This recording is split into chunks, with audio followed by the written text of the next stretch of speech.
Kannur central ജയിലിൽ വീണ്ടും mobile phone പിടികൂടി. 10ാം ബ്ലോക്കിൽ 20ാം നമ്പർ സെല്ലിൽ നിന്നാണ് മൊബൈൽ ഫോൺ പിടികൂടിയത്. അരുൺ പൂപ്പറമ്പ വിവരങ്ങൾ വെച്ചിരുന്നു. അരുൺ, നേരത്തെ അവിടെ ഒരു സ്ഥിരം വാർത്തയായിരുന്നു അത്. ഇതിപ്പോൾ കുറച്ചുനാളായി കേൾക്കാനില്ലാത്തതായിരുന്നു. ഇപ്പോൾ പിടികൂടിയത് ആരുടെ സെല്ലിൽ നിന്നാണ്, പുറത്തുനിന്ന് വന്ന ഫോണാണ് എന്നൊക്കെയാണോ വിലയിരുത്തൽ അരുൺ?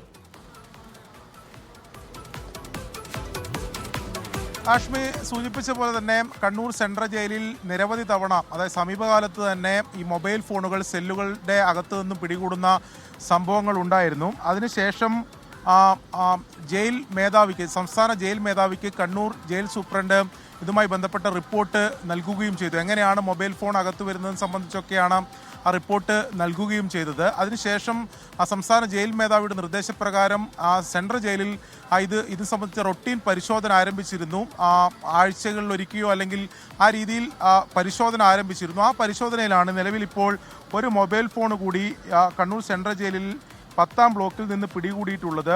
മുഹമ്മദ് ഷബീർ, രാജേഷ്, പ്രജൂൺ എന്നിവർ ഇതിലുള്ള സെല്ലിൽ നിന്നാണ് ഇപ്പോൾ പിടികൂടിയിട്ടുള്ളത്. 10ാം ബ്ലോക്കിലെ 20ാം നമ്പർ സെല്ലിൽ നിന്നാണ് ഈ മൊബൈൽ ഫോൺ പിടികൂടിയിട്ടുള്ളത്. അത് ഒളിപ്പിച്ച നിലയിലായിരുന്നു ഈ മൊബൈൽ ഫോൺ ഉണ്ടായിരുന്നതെന്നാണ് ജയിൽ അധികൃതരിൽ നിന്ന് ലഭിക്കുന്ന വിവരം. ഇത് സംബന്ധിച്ച് സൂപ്രണ്ട് ടൗൺ പോലീസിൽ പരാതി നൽകി.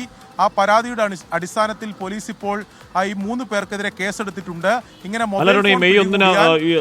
മെയ് മാസത്തിൽ ഒരു ഫോൺ പിടിച്ചെടുത്തു, അതും 10ാം ബ്ലോക്കിലാണ്. അതിനു മുമ്പ് ഫോൺ പിടിച്ചെടുത്തു, അതും 10ാം ബ്ലോക്കിലാണ്. അതിനു മുമ്പ് എനിക്ക് തോന്നുന്നു പോയ വർഷം അവസാന മാസമൊക്കെ ആയിരിക്കണം ഈ ശുചിമുറിയുടെ ബ്ലോക്ക് നോക്കിയപ്പോൾ അവിടെ അതും 10ാം ബ്ലോക്കിൻ്റെ അതും ഒരു ഫോൺ അവിടെ 10ാം ബ്ലോക്കാണ്. 10ാം ബ്ലോക്കിൽ എന്താണ് ഇഷ്ടംപോലെ മൊബൈൽ ഫോൺ ബൂത്ത് പോലെയാണോ അരുൺ? കഴിഞ്ഞ 4 മാസത്തിനിടെ ഈ 10ാം ബ്ലോക്കിൽ നിന്ന് മാത്രം 3 മൊബൈൽ ഫോണുകൾ പിടികൂടിയിട്ടുണ്ട് എന്നാണ് ജയിൽ അധികൃതർ നൽകുന്ന വിവരം. അല്ലാതെയുള്ള സെല്ലുകളിൽ നിന്നും ഇത്തരത്തിൽ ബ്ലോക്കുകളിൽ നിന്നും ഈ മൊബൈൽ ഫോൺ പിടികൂടിയിട്ടുണ്ട്. ഇത് സംബന്ധിച്ച് എങ്ങനെയാണ് ഈ ജയിലിലേക്ക് മൊബൈൽ ഫോണുകൾ എത്തുന്നത് എന്നത് സംബന്ധിച്ച് ജയിൽ അധികൃതർ തന്നെ ഒരു പരിശോധന നടത്തിയിരുന്നു. അതിൽ പല കാരണങ്ങളാണ് അവർ പറയുന്നത്. ഒന്ന്, കോടതിയിൽ പോയി വരുമ്പോൾ, തിരിച്ചു വരുമ്പോൾ മൊബൈൽ ഫോൺ കടത്തുന്നു.